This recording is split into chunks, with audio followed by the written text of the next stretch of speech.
आज घरोघरी गौराईचं आगमन झालेलं आहे। मी आहे सध्या अमरावतीचे भाजपचे खासदार डॉक्टर अनिल बोंडे यांच्या घरी।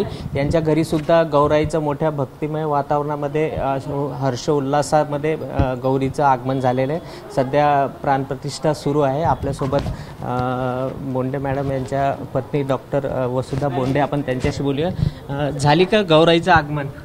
गौराईचं आगमन झालेलं आहे आणि आता आम्ही फक्त त्यांना सुतवून घेतोय, म्हणजे प्राण प्रतिष्ठा जी असते ती महत्त्वाची असते सुतवणं, तर ही आमचं आता सध्या इथे सुरू आहे।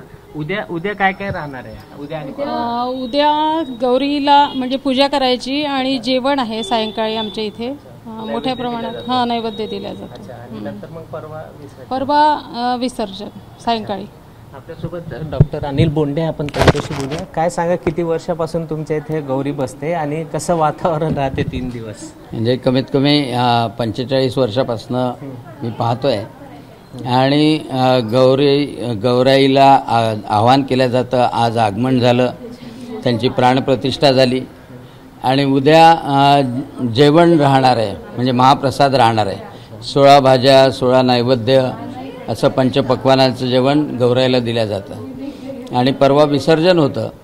आणि गौराई म्हणजे खरं म्हणजे मातृशक्तीचं पूजन आहे। ज्येष्ठा आणि कनिष्ठा दोघी जणी माहेराला येतात आणि स्वतःच्या येण्याबरोबर समृद्धीसुद्धा आणतात। हा शेतकऱ्यांचा सण आहे, कारण आता समृद्धी शेतामध्ये दिसायला लागते, पिकं यायला लागतात आणि वेगवेगळ्या प्रकारच्या भाज्या शेतामध्ये असतात आणि त्या सगळ्या भाज्यांचं 16 भाज्यांचं मिश्रण, 16 भाज्या वेगवेगळ्या प्रकारच्या पात्रात वाढल्या जातात। ज्वारीचे फळं म्हणतात त्याला, उकळून केलेली ज्वारी असते आणि अतिशय सुंदर, ज्याला आपण हेल्दी डाएट म्हणू शकतो, ते गौराई करता केलेलं जातं।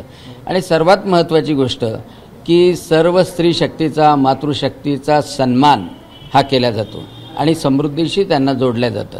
आणि भावना ही आहे, श्रद्धा ही आहे की जे लोक दर्शनाला येतात नियमितपणे येतात, म्हणजे आमंत्रण द्यावंच लागत नाही, नियमितपणे तेवढे लोक येतात आणि त्यांच्या जीवनामध्ये सुख आणि समृद्धी मात्र निश्चितपणे असते, ही सर्वांची श्रद्धा आहे। आपण बघू शकतो की खासदार अनिल बोंडे यांच्या घरी गौराईचं आगमन झालेलं आहे। नुकतीच प्राणप्रतिष्ठा झालेली आहे, आज आगमन झालेलं आहे। उद्या नैवेद्य दिला जाईल आणि महाप्रसाद राहणार आहे आणि परवाला गौराईचं विसर्जन होणार आहे। 3 दिवस मात्र या महिलांमध्ये खूप मोठा उत्साह असतो। 3 दिवस संपूर्ण हे सजावटीमध्ये जातात, कारण महिला ह्या सजावटीला विशेष प्राधान्य दिले जाते।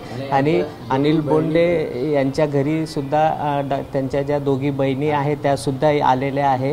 त्यांचा जो मुलगा आहे अमेरिकेला, त्यांची सून आहे, ते सुद्धा या गौराईच्या उत्सवामध्ये सहभागी झालेले आहे आणि 3 दिवस खूप भक्तिमय वातावरणामध्ये बोंडे कुटुंबामध्ये हा गौराईचा उत्सव साजरा केला जाणार आहे। कॅमेरामॅन अमोल देशमुखचा प्रणय निर्माण, एबीपी माझा, अमरावती।